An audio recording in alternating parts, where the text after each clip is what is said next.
Welcome to Take Another Look, a current events and public affairs program bringing you news and information you can use. Would you like to make more money? Would you like to learn how to save more money? Would you like to retire in dignity with enough money to do the things you've always wanted to do? If you answer yes to any of those questions, then this show is for you. We have with us today Veronica Cruz-Garcia and Jessica Williams of the Money Smart Movement and the PHP Agency. PHP stands for People Helping People. They are committed to providing financial education with a focus on helping people save properly while making the most out of their financial resources. Veronica and Jessica, thank you for coming to Take Another Look to speak with us today. Thank you so much for having us. It's Thank a you. pleasure. First of all, most people, I see the stats all the time, they don't save enough money. They don't adequately plan for an emergency. Right. How does your agency and how does what you all do as financial professionals help people with that? So first and foremost, it all comes down to the education, to figure out exactly what knowledge they actually have when it comes to saving, whether it's short-term such as an emergency fund in the bank and or for long-term such as retirement and college planning. And so based on their current knowledge on how to do that, we then focus on how do we conceptualize it so they can then start acting fast and implement the strategies that we can basically teach them. Mm-hmm. What do you think is the reason most people don't save enough money? Is it because they don't accurately account for their expenses? Do they not plan for emergencies? Are they just kind of frantic and undisciplined? What's the reason? I think it's because we're not taught. Unfortunately, that's not something that's stressed, not necessarily in our areas and not necessarily stressed us in schools. This is something that if someone's not walking up to you and teaching you, you might not know. So that's kind of the purpose in us being here. Just kind of reaching out to people and going out of our way just to make sure that they are educated and that they do know there are resources out there that can help you, whether you're in debt or whether you're just trying to plan for the future. What's the biggest barrier to getting someone to look at their financial portfolio and save? What's the biggest barrier? Are they ever afraid to give you the information? Do they feel like they have it all under control and they feel like, they're being disrespected or insulted by you all saying you need financial education? I think a lot of times it does come down to the fact that people take personal pride in their finances and they're not necessarily forthcoming with the information and the request, the need for help to be able to get their finances in order. I know very much from the way that I grew up, and I'm sure Jessica can probably relate to this maybe even just a little bit, that in our culture, especially in the Hispanic community and the Black community, this is not something that's talked about in our homes. And unfortunately it becomes a generational curse for my generation, and of course, me not knowing this, if I never have gotten into this industry, my kids also wouldn't know this information. So I think it's also just a simple fact of people taking personal pride in their finances and not necessarily wanting to disclose personal information like that. Mm-hmm. What do you think? I mean, did your mother and father teach you about finances? You kind of had a financial education, or you just kind of jumped into it? I think I kind of had a pretty good basis. My parents always told me, we're not always going to be here. And that's something that, you don't always want to hear as a kid, but it stuck with me and it still sticks with me. So as far as me saving, that, that kind of set the foundation for it. But as Veronica said, there's so many different areas and avenues that I didn't even know I can save this way. I can manage my money this way. That wasn't taught, unfortunately, but I'm able to teach them now, which is kind of dismantling that generational gap. So tell us some of the ways that people can save that they may not have thought about.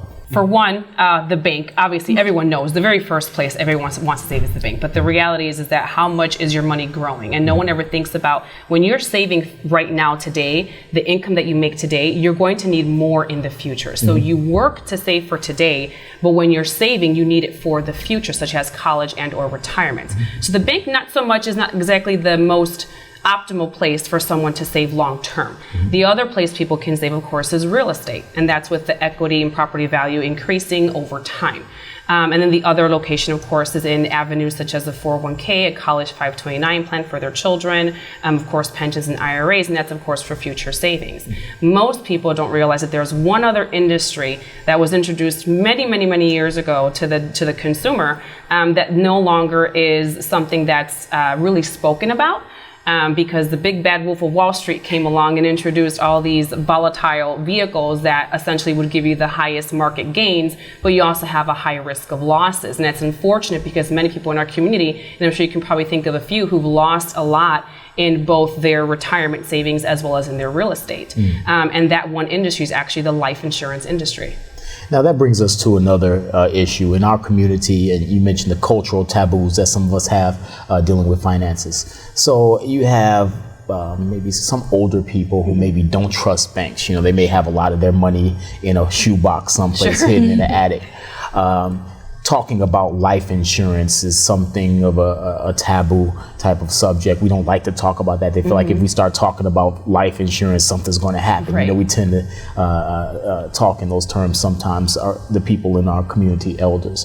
When you sit down with someone and you're getting them to take advantage of some of these opportunities, methods to save and plan for their financial future and the financial future of their families.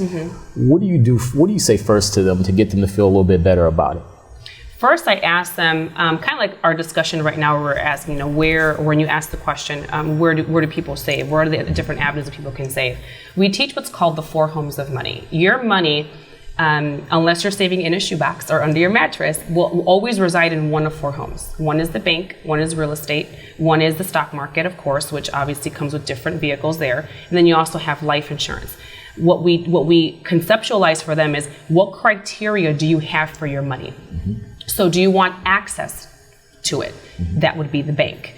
Do you want safety? Is safety important to you? Do you want to be saving money for 20, 30 years only to one day wake up and you've lost half of your money? So is safety important? Is growth important to you? And so if growth is important, then let's take a look at which particular home is going to give you the most of that criteria. And based on your answers, then we'll say, okay, this is probably the best suited for you. It all comes down to building a solid financial home. The same way when you were to purchase a brand new construction home, if there's a crack in that foundation, do you think you're going to be set up for a really long, trying time in that home? Probably. You're probably going to have a lot of issues in that home. So same thing when you have a crack in your foundation. So it's not that those other vehicles are necessarily bad. It's just there's a proper way, there's a proper order in which to construct your home. Now, another thing we hear all the time, I don't make enough money to save any money. I'm barely able to pay all of my bills every day, every month. These bills, I don't have enough money to even pay those bills. What would you say to someone who, what's the smallest amount? How do they start? That would be one question. Like, what do you spend most of your money on? Just kind of going over where they spend their money. And I think once you get an idea, I know Veronica and I even did this with myself, seeing where my money is actually going to. And I think once you kind of like map out a plan, like a financial breakdown, you can kind of get an idea of, okay, I'm kind of spending a lot of money on miscellaneous items or like extracurricular activities that I could be putting into a savings account, or I can be investing in life insurance. So I think just kind of sitting down, or at least having someone sit down with you just to kind of look over that, it's a good step. Just to get an idea, maybe you can save $20 a month or $20 a check. I was in high school when I started my first job at a grocery store, and I saved $10 every paycheck. That's a lot when you get out. It was, but and that's just something that, so when I started making more money, I'm like, okay, I can save a little bit more. So even just small little increments, just things like that. So you all would advise just start. It doesn't matter how much, just start saving something in some way, shape, or form. How young is too young to start talking to a child about saving money? There is no such age as too young in my book. I think that once a child knows that there's this coin that's money, there's a dollar that's money. If you have them doing chores around the house, or they're doing odd little jobs over the summer, it's a great opportunity to start coaching them the same way we coach our adult clients on how to start saving. And the idea is to get that bucket high enough to where it's exciting to you to start saving, because it should really be exciting. Okay. So tell us about People Helping People, the agency that you all work with. Okay. So PHP, of course, stands for People Helping People. We are a field marketing organization representing 32 of our most prestigious companies in the industry. We started off 7 years ago. We are actually the fastest growing field marketing organization in the entire industry right now, and we're very proud to say that because the value that we're adding to the community is bar none. We teach personal finance as it pertains to debt management. How can you get out of debt faster with us than without us? Not through consolidation, not through debt settlement, but more so on a coaching. It's very similar to if you had an MLB or NFL, you have that coach that kind of conditions you even off season. Same concept here. We're more of your coach. You have someone in your corner helping you get out of that debt. The majority of our clients, even regardless of the debt, we can get them out of debt within 4 years and a couple months. It's just a matter of sticking with the program and us helping you through that process. The other thing that we do, of course, is help people with retirement and college planning, but specifically in insurance-based products, because insurance companies are the only industry that can guarantee and protect assets, including money. And lastly, of course, making more money. How do we increase that cash flow? Because the reality is as much as people are in debt, it's not so much a debt or a savings problem, it's an income problem. So how do we alleviate some of that income? Where can we kind of cut some corners so that you can start building your emergency fund, which you should have at least built up 3 to 6 months worth of your monthly expenses.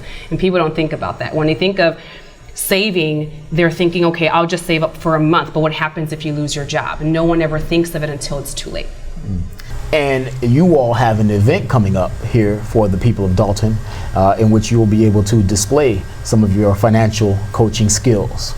We do actually, yes. It's the next Coffee with the Mayor. We're super excited to be able to not only meet the members of your community here in Dalton, but also to be able to add that value that we have in so many other communities as well. Perfect. And if someone wants to get in touch with you and is like, right now I'm looking at this, I need to start saving right now, give us a way that they can get in contact you. Absolutely. In contact with you. Perfect. There's 2 great ways to contact me. My cell phone number and my email. I don't mind giving it out. My cell phone number is 773-749-3399.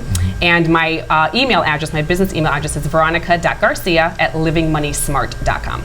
Okay. So, Veronica and Jessica, thank you for spending some time with us here on Take Another Look. I'm sure that our viewers have been educated and edified by your financial advice. And thank you for tuning in to this edition of Take Another Look.